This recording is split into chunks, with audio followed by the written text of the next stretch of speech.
We were looking at Genesis chapter 1. ನಾವು ಆದಿಕಾಂಡ ಮೊದಲನೇ ಅಧ್ಯಾಯವನ್ನು ನಾವು ನೋಡ್ತಾ ಇದ್ದೀವಿ.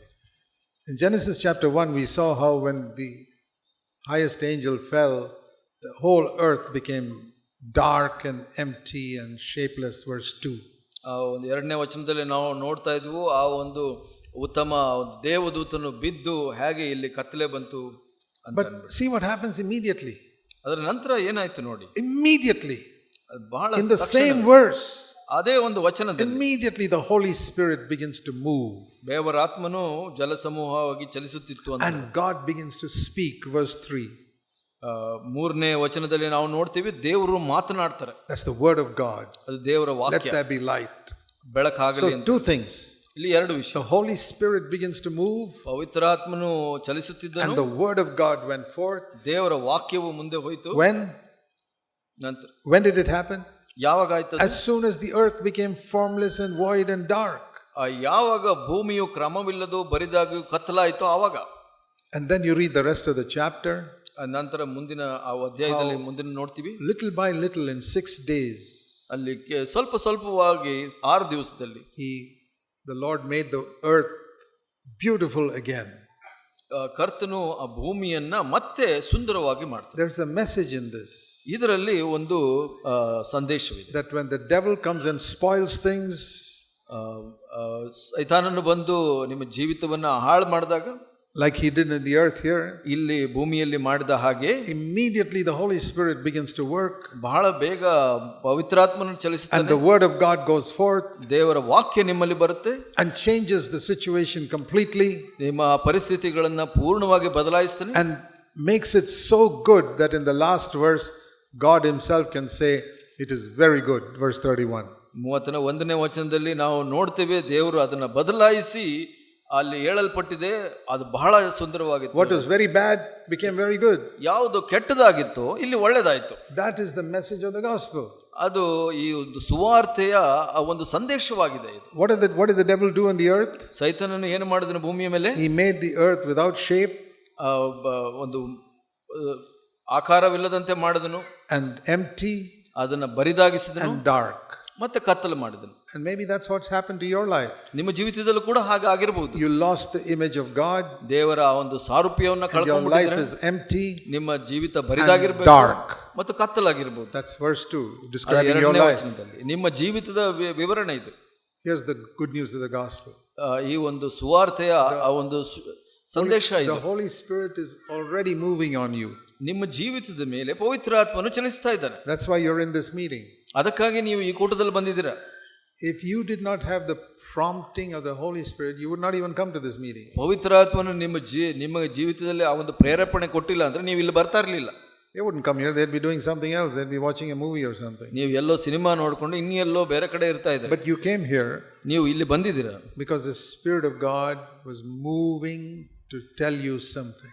ಪವಿತ್ರಾತ್ಮನು ನಿಮ್ಮ ಅಲ್ಲಿ ಚಲಿಸ್ತಾ ಇದ್ದಾನೆ, ನಿಮಗೆ ಏನೋ ಹೇಳಲಿಕ್ಕೆ. Don't think that you came because of you yourself wanted to come. ನೀವು ಈ ತರ ಯೋಚನೆ ಮಾಡಬೇಡಿ, ನೀವೇ ನಾನು ಬರಬೇಕು ಅಂತ ಬಂದೆ ಅಂತ ಯೋಚನೆ ಮಾಡಿ. The Holy Spirit gave you that desire.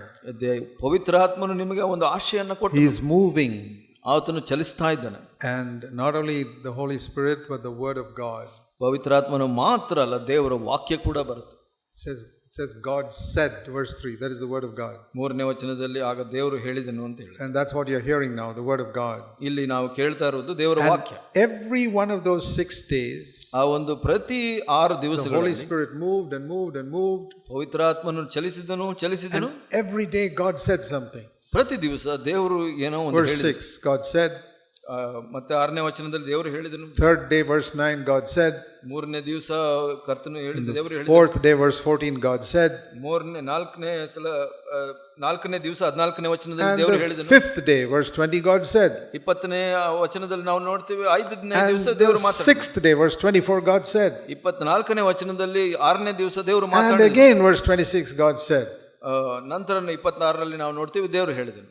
You see how many times God said, God said, God said? 7 times. ಇಲ್ಲಿ 7 ಸಲ ಹೇಳುತ್ತೆ ದೇವರು ಹೇಳಿದನು, ದೇವರು ಹೇಳಿದನು, ದೇವರು ಹೇಳಿದನು. That means we should receive the word of God every day. ಅದರ ಅರ್ಥ ಏನು ಅಂದ್ರೆ ಪ್ರತಿ ದಿವಸ ದೇವರ ವಾಕ್ಯವನ್ನು ನಾವು You know ಸ್ವೀಕರಿಸಬೇಕು. what is the message in the first page of the Bible? ಮೊದಲನೇ ಪುಟದಲ್ಲಿ ದೇವರ ವಾಕ್ಯದಲ್ಲಿ ಏನು ಗೊತ್ತು ಸಂದೇಶ? God wants to speak his word every day. ದೇವರು ಪ್ರತಿ ದಿವಸ ತನ್ನ ವಾಕ್ಯವನ್ನ ಮಾತಾಡ್ಲಿಕ್ಕೆ That ಹೇಳಲಿಕ್ಕೆ is the ಇಷ್ಟಪಡ್ತಾನೆ. message in the first page of the Bible. ದೇವರ ವಾಕ್ಯದ ಮೊದಲ ಪುಟದಲ್ಲಿ ಇರುವಂತ ಸಂದೇಶ ಇದು. The second thing, ಎರಡನೇದಾಗಿ that when God says something, ದೇವರು ಏನಾದರೂ ಹೇಳಿದಾಗ if the earth and the heaven respond to that, there will be a change.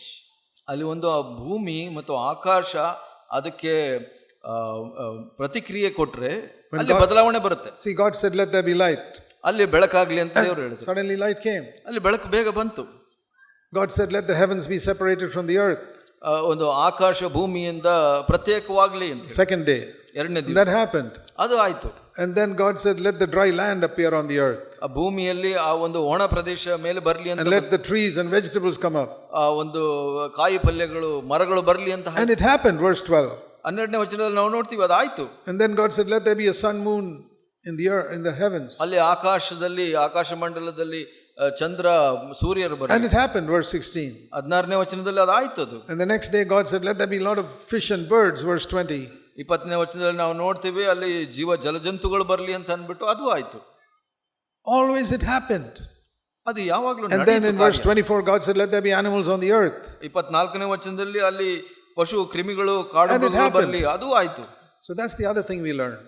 ಅದು ಇನ್ನೊಂದು ನಾವು ಕಲಿತಾ that whenever the earth or the sky or the sea, ಅಲ್ಲಿ ಭೂಮಿ ಆಗಿರ್ಬೋದು ಆಕಾಶವಾಗಿರ್ಬೋದು ಇಲ್ಲಿ ಭೂಮಿ ಮೇಲೆ ನೀರಿನಲ್ಲಿರ್ಬೋದು ಸಮುದ್ರದಲ್ಲಿ, it responds to the word of God, ದೇವರ ವಾಕ್ಯಕ್ಕೆ ಪ್ರತಿಕ್ರಿಯಿಸಿದಾಗ some miracle will happen. ಅಲ್ಲಿ ಒಂದು ಅದ್ಭುತ ನಡೆಯುತ್ತೆ. That's the second lesson we learn. ಎರಡನೇ ಒಂದು ಪಾಠವನ್ನು. What's the first one?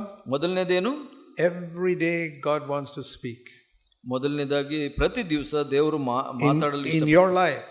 ನಿಮ್ಮ ಜೀವಿತದಲ್ಲಿ every day God wants to speak. ಪ್ರತಿ ದಿವಸ ದೇವರು ಮಾತಾಡಲಿಕ್ಕೆ ಬಯಸ್ತಾರೆ. What's the second lesson? ಎರಡನೇ ಪಾಠ ಏನು? If you respond to what God says, a miracle will take place in your life. ದೇವರು ಹೇಳಿದ್ದಕ್ಕೆ ನೀವು ಪ್ರತಿಕ್ರಿಯಿಸಿದ್ರೆ ನಿಮ್ಮ ಜೀವಿತದಲ್ಲಿ ಅದ್ಭುತ ನಡೆಯುತ್ತೆ. This is one of the first things I learned when I was born again 60 years ago. 60 ವರ್ಷದ ಮೊದಲು ನಾನು ಹೊಸದಾಗಿ ಹುಟ್ಟಿದಾಗ ಕಲಿತಂತ ಮೊದಲ ಅಧ್ಯಾಯ ಇದು, ಪಾಠ. I must hear God speaking to me every day. ನಾನು ದೇವರು ಮಾತಾಡೋದನ್ನ ಪ್ರತಿ ದಿವಸ ಕೇಳಿಸ್ಕೊಳ್ಬೇಕು. Then ನಂತರ the past will be blotted out. ನನ್ನ ಹಿಂದಿನ ಜೀವಿತಗಳು ಅಳಿಸಲ್ಪಡುತ್ತೆ. And I will be able to press on to perfection. ನಾನು ಮುಂದಿನ ಕಾರ್ಯಗಳಲ್ಲಿ ಮುನ್ನಡೆಯಲು ಸಹಾಯವಾಗುತ್ತೆ. And I praise the Lord for that. ಅದಕ್ಕಾಗಿ ನಾನು ದೇವರಿಗೆ ಸ್ತೋತ್ರ ಮಾಡ್ತೀನಿ.